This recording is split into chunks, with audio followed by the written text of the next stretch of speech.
Hello, friends. This is Dave Hurwitz, executive editor at ClassicsToday.com, here at last with, you ready, folks?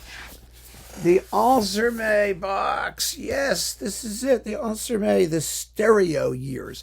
The mono years are shortly to appear, from what I've seen on the Presto classical music site. So, they're coming. But here we have the mono years on 88 CDs. It's very interesting. The Ormandy box of the stereo stuff, the first one, also has 88 CDs. 88, of course, is the number of keys on a piano. Maybe that's the musical number, or maybe it's just coincidence. I have no idea. But before we get to this, we have to do a little show and tell. So this is all the Ansermet stereo stuff, and I have been hesitating to do this for the longest time because, as you know, because it's a Decca box, Decca screwed it up. So there were two defective discs in here, and I didn't want to talk about it until I got replacements, which I did, and maybe waiting long enough for Decca to fix the problem. I mean, it might be foolish of me to even think about it, and so that the other sets that are still around maybe are in good shape. Those were the duplicate La Mers, where there were two after a few years apart, and they had them both mixed up, just like they did with the Grumio box with the Beethoven violin concertos, where they had the same performance twice. And then they had a really messed up disc of the Brahms German Requiem, which is one of the really fine things in here. And so, that was all scratchy and scruffy. It was going like that. And that got fixed.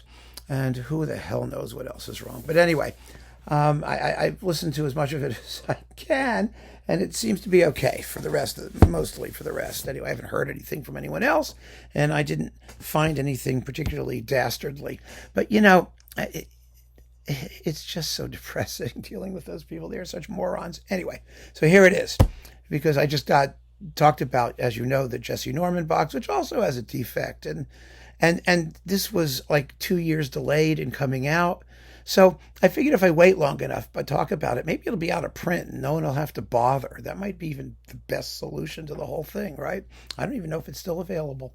And the thing that makes this contraption even more kind of strange and bizarre, and we're going to go through it all, don't worry, is that there's so much Ansermet that was already released, but the Decca headquarters, the head doesn't know what the tentacles are doing, because Italian Decca put out, well, there have always been Ansermet boxes. Here's one. This is he does all the Igor Stravinsky stuff on 9 or 8 CDs. Remember this? Yeah, I have like 3 of these somehow. I don't know. I was looking down at the overflow room. I think we'll find another one down there shortly. I stuffed that away somewhere. But then there were these Ansermet boxes. Remember these? These have both mono and stereo things. It's worth pointing out. We have, the great European tradition, 31 CDs. And then we have Russian music, which is 33 CDs. So that's 64. And then we have French music, which is 32 CDs. So that's 96 CDs already. Whereas, wait a minute, let me put those over here. Right? Those were all on Italian Decca, whereas this is 88 CDs. So it sort of stands to reason that everything that was in those is in here, plus some. And if you think I went and compared everything, you're out of your mind. I didn't bother. But yeah, if you have those, you don't need this. And I'm not taking into account, remember there was like the big French box on Japanese Decca. I have that sitting somewhere around here. And then there was also tons and tons of Ansermet stuff reissued by Australian Eloquence on Australian Decca. So those were individual releases of various things in some multi-disc sets. So this stuff has been floating around forever. So the only people who need this, well, there are 2 classes of people who need this.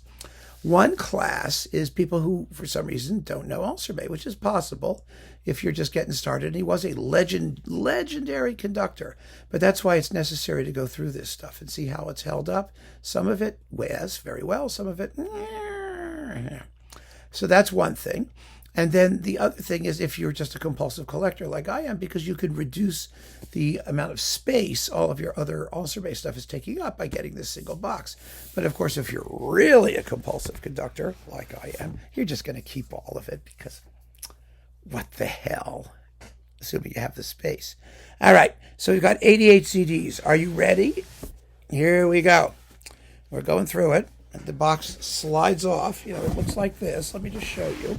First of all, they do list everything that's in it, and everything that's in it really is in it, which is kind of, you know, remarkable for Decca.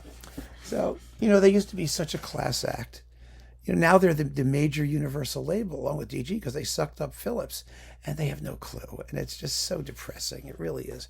Anyway, so there's that, and then you get, once you open it up, you have this thing, and you get a little bookie. But we have to go through the discs one at a time.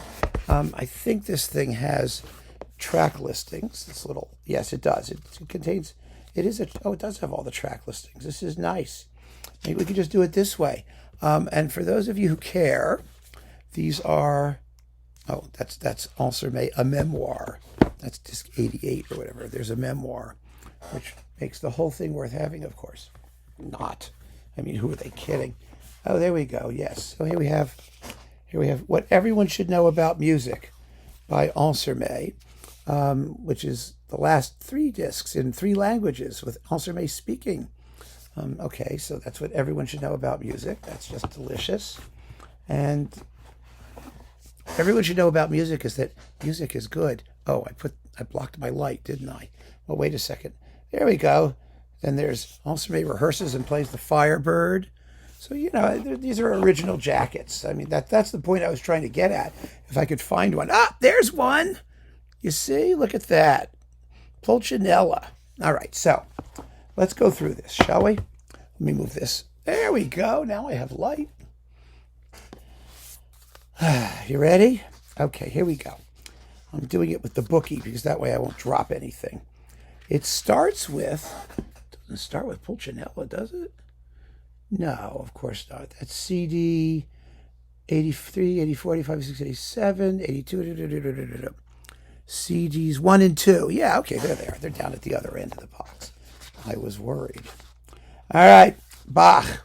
Starting at the beginning with Bach, we've got Suite Number 2, Suite Number 3, a bunch of cantatas. Herrgott, dich loben wir, et halt im Gedächtnis Jesum Christ. And let's see, just a bunch of cantatas. Ellie Ameling is singing in the cantatas, thank God, and Agnes Giebel, and some famous people, Werner Krenn and Ian Partridge, Helen Watts, with the Orchestre de la Suisse Romande. Okay, here's where we need to deal with the elephant in the room. Ansermet was not really an orchestra builder. The Orchestre de la Suisse Romande, you know, it was sort of like Halle with Barbaroli, you know. After decades of work, they achieved the miracle of elevating their standards from 4th rate to 3rd rate. Okay, so the Orchestre de la Suisse Romande was sort of the French version of that. They were never great. Decca brought in ringers, some of the more important recordings, you know, in the wind section, for example. I happen to know that for a fact. I know that from the guy at Decca who was in charge of some of the ringing. So, yeah. And that is an issue. And it's an issue because these days things are just much, much better in terms of orchestral execution, especially in standard repertoire. We just have to get past that. Some might say that their rough and raw sound is more authentic or something. I don't know. Ansermet, of course, was a friend of Stravinsky and of Faya and all those people in Paris in the 1920s and 30s. And so there's authority to his performances of that music. There always is. But the sound of this orchestra is something you're either going to like or you're not going to like. And it's not a weird sound like that you can get used to and argue as part of a wonderful tradition, like, for example, the Paris Conservatory Orchestra. This was just a second-rate orchestra, always. Now, not so much. Now they're quite good. So first 2 discs are Bach. And actually, Ansermet is kind of interesting for the stuff you don't expect him to do. His Bach, his Brahms, and stuff like that. You know, he was a mathematician. He was a cool character. He wasn't, you know, given to big gouts of heaving passion and sweaty bosoms and whatnot. He was in his personal life, though. I mean, I think his first wife tried to kill herself by sticking her head in an oven or something like that. The gas turned on. Anyway, that's another story. Haydn, the Paris Symphonies, CDs 3 and 4. These are just lousy. Some people have said they're very good. Some people swear by them. They're just lousy, especially compared to what you can get now in the Paris Symphonies. The performances are just not powerful or rugged or bold or it's Haydn as minor Beethoven, and that's not the way he should be played. Then we've got more Haydn, the Philosopher, Symphony number 90, the Trumpet Concerto with let's see who's the trumpet with Michel Cuvit, and the Hummel Trumpet Concerto. These are better than the Paris Symphonies, probably because they're just a little bit less. Well, there's less competition, so we can enjoy them more, I think. But there's still many better performances of both.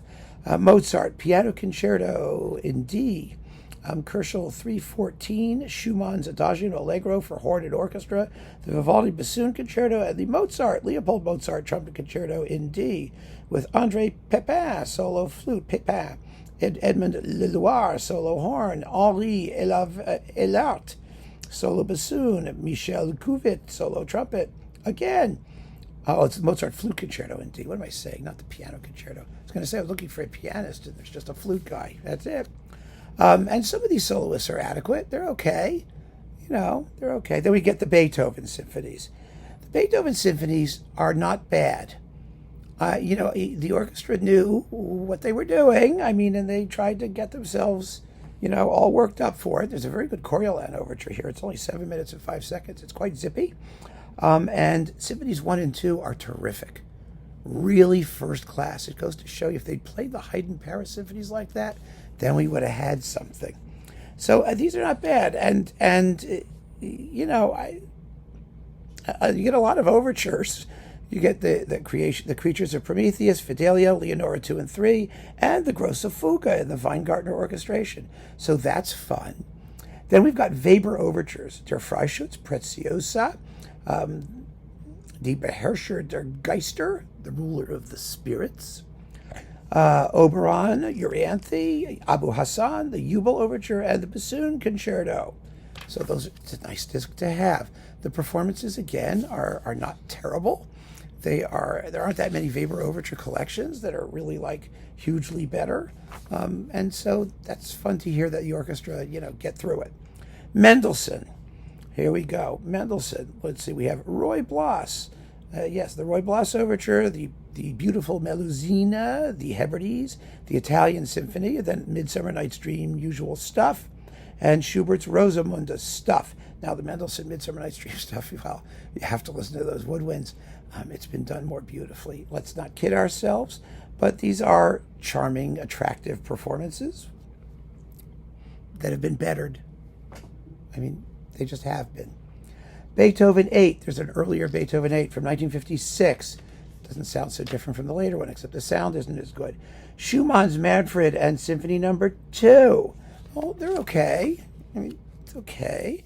Then we get the Brahms symphonies. Now, Ansermet's Brahms is worth thinking about, worth considering. It's kind of like the Dochnani in Cleveland one, only it's not Dochnani in Cleveland. It doesn't sound as good. I mean, the orchestra is second rate, but he doesn't mess up the third, for example. He gets through it. And you also get the Haydn variations and the Tragic Overture, the Academic Festival. You get Nenia, the choral piece of the Alto Rhapsody with Helen Watts. And then the German Requiem, the disc that they screwed up. It's a good German Requiem, and it's good because it has Hermann Prey, yes, and Agnes Giebel, who are singing very, very nicely as the soloists. It's an unsentimental, as I've said before, because that's what Ansermet was, but moving, and it's not like a frolic. I mean, they're not briskly tripping through the German Requiem, and it's fun. It's nice. So we're up to CD 20 already, 1/4 almost there, and I've always enjoyed this performance. I really knew what he was doing with it. Wagner, oh my God. Okay, Lohengrin Prelude, Götterdämmerung, Siegfried's Funeral March, the Prelude to Meistersinger, Parsifal Prelude, and Good Friday music. Next, Liszt, the Faust Symphony. Oh my. The whole Faust Symphony. You know, there was a period when, the Faust Symphony was very, very rare.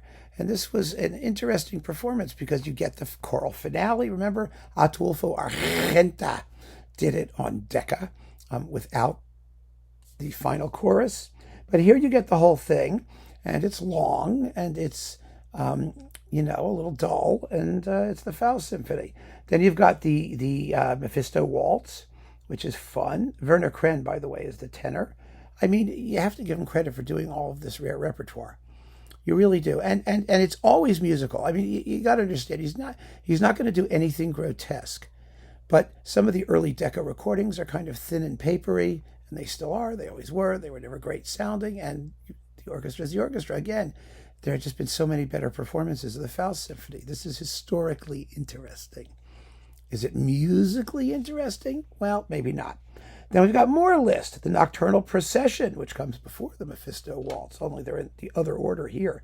So you have to play CD 23, track 1, and then CD 22, track 4 to get things in the right order. And then Hunenschlacht. The name is better than the music. I love Hunenschlacht. And the Maynard Symphony No. 3, which was magnificent. Now this, first of all, the orchestra had gotten a lot better. This is one of his very last recordings. And it was the only Maynard Symphony for a billion years. And it's a very, very good performance. And yes, absolutely wonderful. Wonderful memento of his love of exploring the sweaty armpits of French repertoire. Yeah.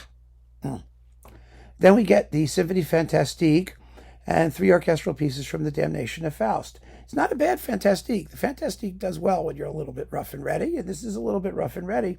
The slow movement, the scene of the country, is 16 minutes long, which I find, that's pushing the limits of what it ought to be, but there are much longer ones. There are. It flows nicely. It's okay. And then we've got the Corsair Overture, Beatrice and Benedict, the Roman Carnival Overture, Benvenuto Cellini, and of course the classic Les Nuits d'été with Régine Crespin. Wonderful. And then we have him do the Symphonie Fantastique in rehearsal, which is kind of fun to hear. That's all of CD 26.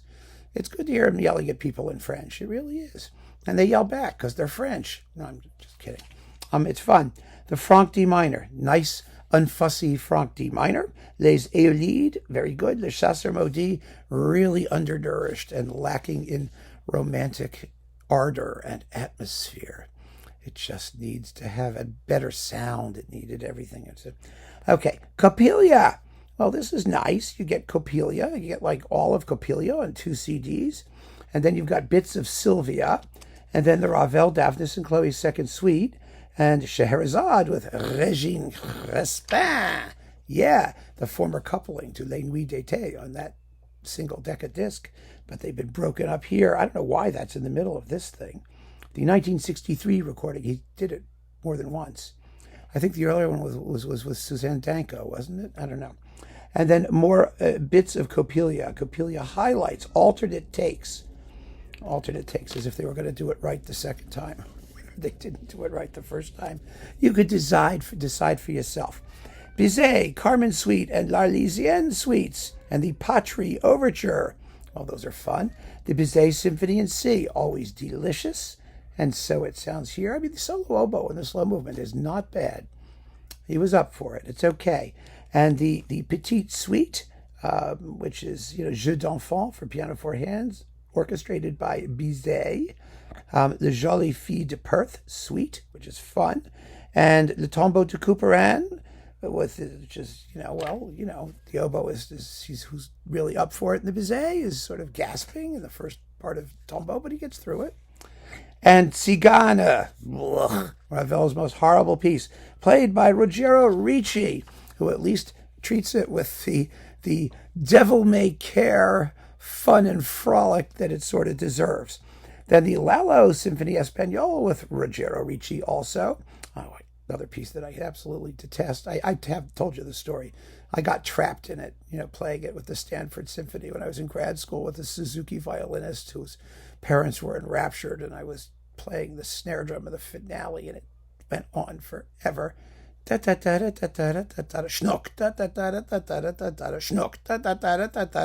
schnook, schnook. Oh God, It's enough to make you want to run away screaming. Then we had the Namuna ballet excerpts. Namuna's great. It's Lalo's masterpiece. It's wonderful. Listen to Namuna. If you can get the whole thing, these are nicely done. I mean, you can get better ones, but it's okay. It's really fun.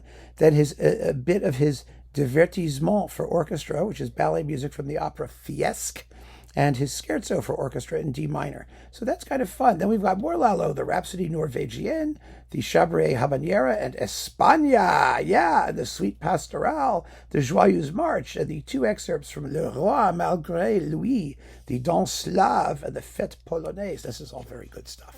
It really is. It's held up. Fauré, the Requiem, with Suzanne Danko and Gérard Souzet, baritone. Boy, the choruses in these things are a little rough, too. They're sort of same thing as the orchestra, but that's, I tend to forgive choruses because I was a chorister myself.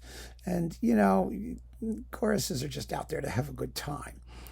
It's wonderful when they're great, but when they're not, it's okay, The Peleus and Melisande Suite, the Penelope Prelude, Penelope, and the Masque et Bergamasque, also a nice Fauré disc, yes. Now we come to Roussel, Le Festin de l'Araignée, the Spider's Feast. Looks like the whole sucker here, yeah. And then you've got the Third Symphony and the Fourth Symphony. The performances of the Third and Fourth suffer from, I think, rather sub-fusc sonics. They're early recordings, and they've just been done better. The orchestra just has to have the snap, the rhythm, the weight, the intensity. They're okay. They get over, you hear what the music is, but they're not special. And then we've got the Roussel Petite Suite and Decca, Sorcerer's Apprentice, La Pairie, and the Chausson Symphony in B flat. Now this is the 1958 recording of La Pairie. The Chausson Symphony is very nicely done, as was the Franck. Nice, unsticky, very French performances. Sorcerer's Apprentice is surprisingly good. It goes to show you what a second-tier orchestra can do that knows the music, because it's French standard. When Levine did it with Berlin, he talked about how he had to, spend all the time teaching it to them because they'd never played it. It's hard. It's really hard. Well, they play it better here. They really do. It makes all the difference when you know what you're doing. And the Roussel Petite Suite is okay. Debussy, La Mer. Okay, this is the 1964 one. All of Ansermet's Debussy is worth hearing. Of course, he knew Debussy. He's very familiar with the music. The orchestra, like I said, is not anybody's idea of fabulous, but the interpretations have a clarity and a directness and I think an idiomatic, rightness about them that makes them worth preserving, even though you will have your favorites and all that. So I'm just going to say there's lots and lots of Debussy stuff here, and we're just going to say it's all the Debussy stuff. You know what it is. The Image, the Printemps, Nocturnes, La Mer, the Afternoon of a Faun. We've got the Martyrdom of Saint Sebastian. All of it with Suzanne Danko, Nancy Woe, and Marie-Louise de Montmoulin. Montmoulin, altos. With the Union Chorale de la Tour de Peltz, or Pilts, it's best not to even identify them, with the Orchestre de la Suisse Romande. And then the 1954 recording of La Pairie with the Paris Conservatoire Orchestra. Now, Ansermet with the Paris Conservatoire is rather different than Ansermet with the Suisse Romande, and it's interesting to make the comparison. It really is. I urge you to do so.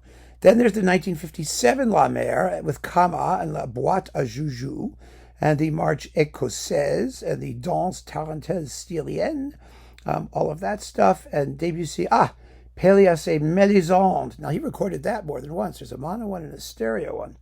So this is the stereo one with Ernest Sporenberg, Rosine Brady, Josephine Vesey. Let's see, who is it? George London is Golod. John Shirley Quirk is the doctor. And there's a shepherd and Arkle and all those people. It's a lovely Peleus et Melisande. George London is a little bit woolly voiced as Golod, but everyone else sings really well. So that's nice to have. Then we've got Albain is the Iberia Suite, and Turina Danzas Fantasticas. I just love that music. I don't care how badly it's played. Well, frankly, it's the Arbos orchestration of Iberia. And again, the music needs more amplitude and more more garish color than Ansermet gives it. But the danses fantásticas aren't bad. Then we've got Falla, El Amor Brujo, the Danza Española #1 from La Vida Breve, and El Sombrero de Tres Picos, and the interlude and dance from La Vida Breve. Now, first of all, you've got Teresa Berganza in El Amor Brujo, and you've got Marina de Gabarén in the mezzo in El Sombrero de Tres Picos. Or is it the other way around? It's the other way around, pardon me. Marina de Gabarén is in El Amor Brujo, pardon me, and Berganza is in El Sombrero. Now, Ansermet conducted the premiere of the Three-Cornered Hat. His recording, his stereo version, particularly, because he did it twice, is the reference recording.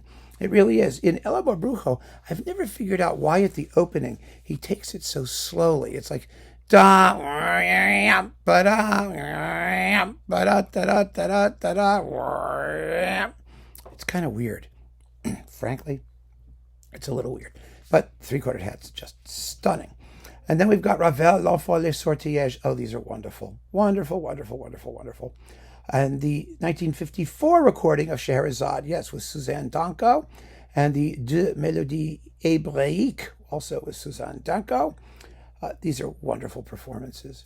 They really are. It's a great, before Mazel did L'Enfant les Sortilèges for DG, there were these, and they're beautiful. They're still beautiful. They really are. At least that one. He did both of them. He did L'Air Espagnol too, but we'll see when we get to that. Ravel. His Ravel is also worth hearing. For sure, it's all worth hearing. It's very well done. Even compare this Daphnis and Chloe, this complete Daphnis and Chloe, which is an excellent Daphnis and Chloe, with the recent, John Wilson horror on Chandos that won all kinds of awards and has the British press drooling and panting and heaving and expostulating and whatever they do. Oh, God. And El Barada is terrific, and La Valse, very good La Valse, is 1963. Remember there was a disc that had La Valse and Honegger's Pacific 231 and Bolero and some other stuff, and it got recoupled on CD, but it's a great record, and this is that stuff. It's wonderful.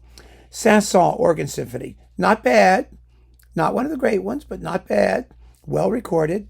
Respighi, Fountains and Pines of Rome. Oh, but with like they were not powerful enough to play, at least the Pines of Rome. And the performance itself is kind of small scale. It doesn't have the vulgarity music really cries out for. Honegger, Symphony 2, Symphony 3, Symphony 4.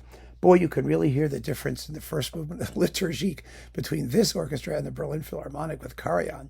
Horns, brass, the horns particularly are sort of way in the back, going the back. Well, it's supposed to be like demonic and insane. They're not great performances. No. The fourth goes best. It's the one that the delights of Basel, and he's in Switzerland. Then you've got Honegger King David with Suzanne Danko, and I didn't think she did wonderful, and Marie-Louise de Montmoulin, and these other people, or whatever their names are. This is okay, with Pacific 231 at the very end. It's a very good Pacific 231. And King David is fabulous, and there aren't that many recordings of it. Of course, the great one was a Bravanel's on Vanguard, just marvelous. But beggars can't be choosers. And there's another great one with Serge Baudo on digital on Superfund, if it's still around. So King David is a masterpiece. It's phenomenal. And the Honegger Christmas Cantata, which is delicious. It's great fun. So that's nice to have. Frank Martin, or Martin, or however you want to pronounce it, in Terra Pax, his oratorio, which is really good to have. You've got some good soloists in this one. Marga Höfgen is in there. Ernst Haefliger is hovering around somewhere. So that's okay. Then we've got Tchaikovsky, the Nutcracker Suite excerpts. Well, who cares, right? And Respighi's excerpts from La Boutique Fantasque. Who cares? Coppelia excerpts. Who cares? Adam Giselle excerpts. Who cares? It's the orchestra of the Royal Opera House, Covent Garden, a little bit different. And these are all with the Royal Opera House. Then you've got Tchaikovsky ballet suites and Schumann's Carnival, excerpts orchestrated by Glazunov, Rimsky, Lyadov, and Cherepnin.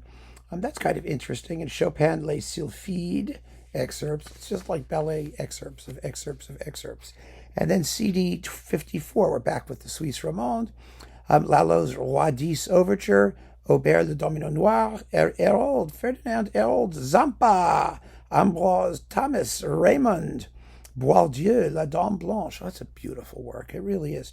Thomas Mignon, Offenbach, La Belle Hélène, Auber's Fra Diavolo, Offenbach, Orphée aux Enfers. Oh, what's not to love? Oh, look, the 1958 recording of Pictures in an Exhibition, the 1958 recording of La Valse, and Respighi's Rossiniana.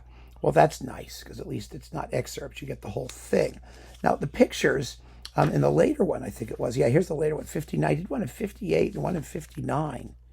God knows why. I added an organ in the Great Gate of Kiev, which was really not necessary, but just goes to show. I mean, he could tinker with the best of them. The Night on Bear Mountain needs to be more ferocious. Chovanshchina, Prelude and Dance of the Persian Slaves, or the Gopak from Sorochinsky Fair, world premiere stereo release. And then Balakirov's Tamara. Well, this is all fun to listen to. And it's fun to hear these pieces done by all kinds of different orchestras, no matter how good or bad they may be, just for the differences in character between performances. I mean, hardcore collectors, you all understand what I'm talking about, right? We're on disc 57. Borodin, Symphony No. 2, Symphony No. 3, Prince Igor, Overture, and Polovtsian Dances with choir. Yeah, I hate it with choir. And then In the Steppes of Central Asia, a rather hasty performance of that. Oh, Swan Lake. Swan Lake is the Drigo revision editing version of Swan Lake. It was the first one I heard, by the way, so I have a certain sentimental feeling for it. But having heard complete ones by great orchestras now, I can't even listen to this anymore. I can't. I have to be honest. Tchaikovsky Pathetique Symphony, nothing special. The Nutcracker, the complete Nutcracker, there it all is, all hanging out there. 69 minutes, he gets through the whole thing. No, there's more, pardon me, it's on 2 discs. There's the rest of it. Then the Suite No. 3 and Suite No. 4. The suites are okay. They really are. Mozartiana goes rather well, actually, so that's nice. Then we've got Sleeping Beauty. Okay, Sleeping Beauty. Lots of Sleeping Beauty. Yes, lots and lots of Sleeping Beauty. That kills a few more CDs. Again, I mean, these were novel when they came out. They were, Decca releases. You had Dorati on Mercury Living Presence doing all the same music. I think rather more liltingly and with a little bit more punch and brilliance than these performances muster, but they were important in their day. Then we've got Scheherazade, the 1954 recording. Yes, with the Paris Conservatoire. This is a wonderful Scheherazade. Fabulous Scheherazade. The playing fabulous? Well, not always, nor is it with the Orchestre de la Suisse Romande in 1960.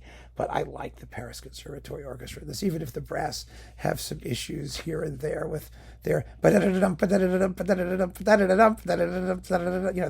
tonguing business. That thing in the finale. Then the Antar Symphony. Symphony No. 2. Oh, this is such an underplayed Antar. For a while, it was like the only one you could find. And the music is pretty, but the performance, it just needs to glow. Antar needs help. It really does. And this performance doesn't give it enough. May Night, the suite from the Tsar Sultan, The Flight of the Bumblebee, the Russian Easter Overture. That's not bad. Surprisingly good. You can actually hear a tam-tam at the end, as I recall. The Christmas Eve Suite, Dubenushka. The episode from Sadko. Sadko's really cool. The Snow Maiden. I mean, this is all really, really, this was great when you could get it. I mean, now, again, Yarvi did it all now. And like Chandos, you hear these slam-banging performances. Even was it Keys Buckles with the Malaysia Phil on Biss. You can get these recorded so much more brilliantly, but these are good, solid performances. They hold their own. Glazunov, The Seasons. I find Autumn disappointingly hasty. I think it's hasty, yes. It just needs more voluptuousness. The Concert Waltzes 1 and 2, and then the full Schumann Carnival Ballet, the bits of which were with remember Covent Garden? Well, this is the whole thing with the Orchestre de la Suisse Romande. This is fun. This is nice. That's rare and interesting. Glazunov's Stenka Razin, the wonderful tone poem. I wish the Yarvi was still in print. That was the one to get. Wow. The Scottish National. Ruslan and Ludmila by Glinka Kamarinskaya, Life for the Tsar Overture, the Waltz Fantasia in B minor, the Spanish Overture number 1, also known as Capriccio Brillante on the Jota Aragonesa, the tune that also appears in the distance in the scherzo of Mahler's Third Symphony, and in Liszt's Spanish Rhapsody, and in a million other pieces. Da da da da da da da da dum, ya da da da da da da. You know that? Yeah. That's the Jota Aragonesa. And we've got Baba Yaga by Lyudov, Kiki Mora, and the 8 Russian folk songs. Well, those are all fun. Sibelius 2. Oh my. Yes, Sibelius 2. The finale lets it down. You just, I mean, you know, that machine at the finale, do, do, do, do, do, do, do, with the trumpets going, cha-cha-cha-cha, cha-cha-cha-cha, cha-cha-cha-cha. I mean, it's got to just grind. And here it's like you barely know that there are trombones there. It's unfortunate. Tapiola, that's a little better. Sibelius 4, well, that's not bad. I mean, the string playing could be a little bit less scruffy, but it's kind of interesting to hear him do it. It's you know, interesting, let's just say. Rachmaninoff, the Isle of the Dead with the Paris Conservatoire. Yay. Yay, yay, yay. That's fun. Romeo and Juliet, Suites 1 and 2, the Suite from the Prodigal Son, the Violin Concerto with Ruggiero Ricci, and Suites Romande. Well, I mean, you know, like I said, there's just much, much better versions.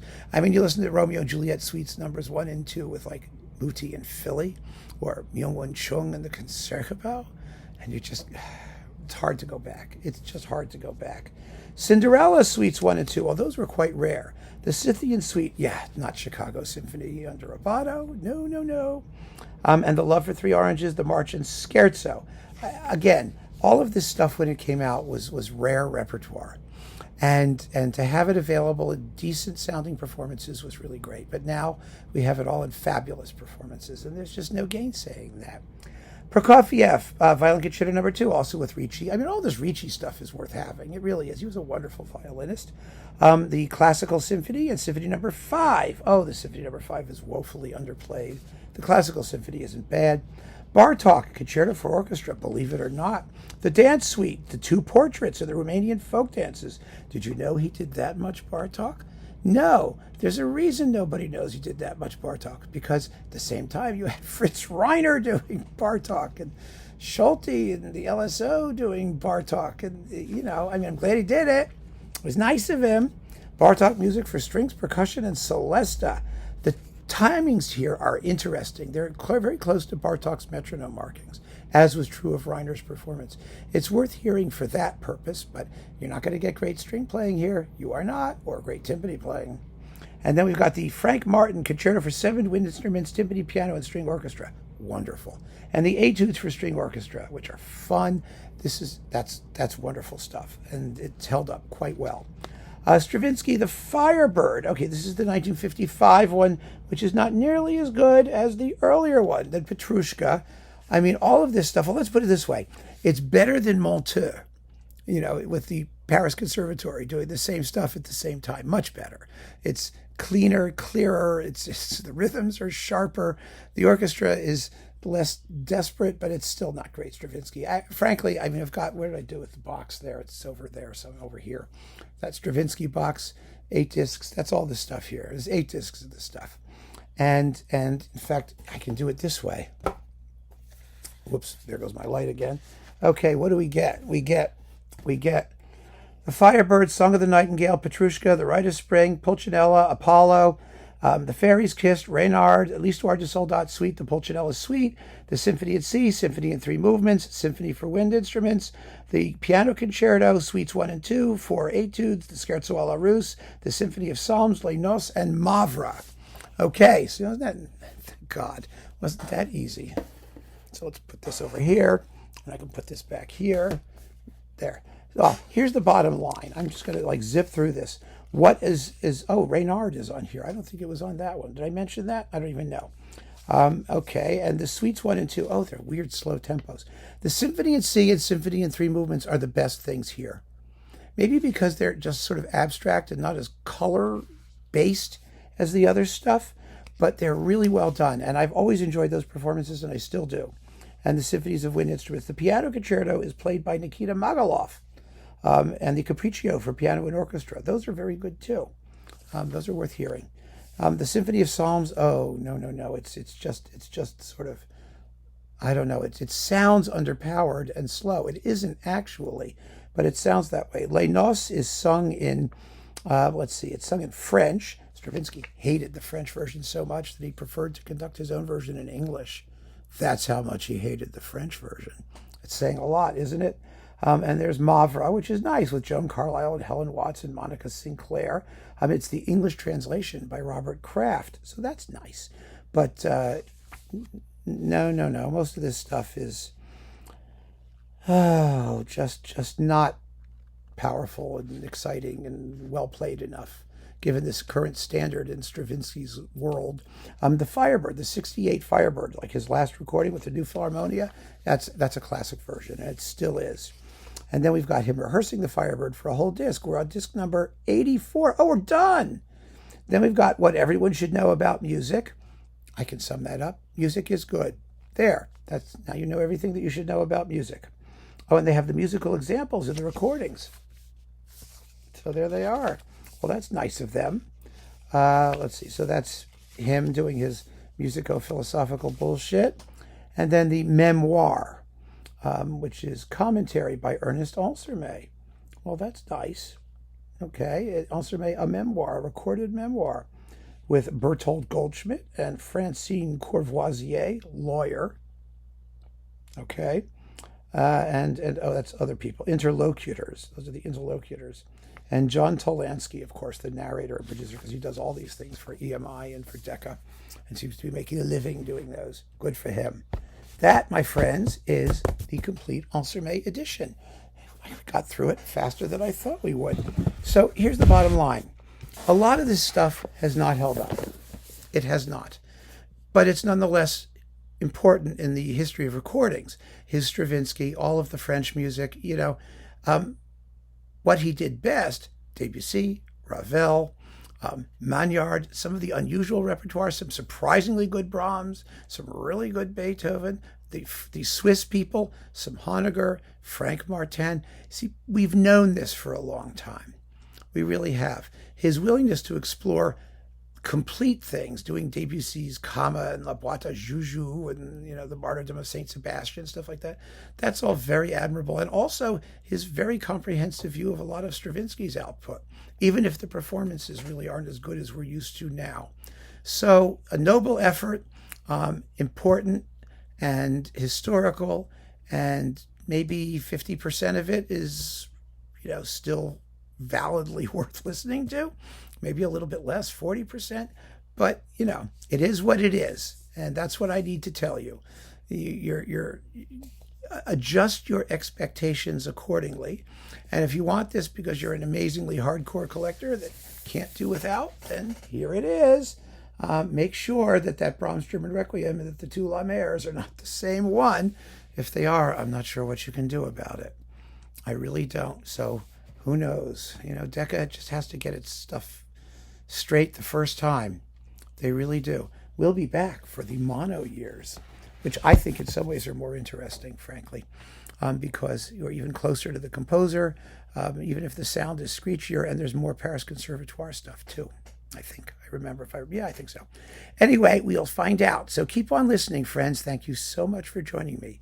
Take care.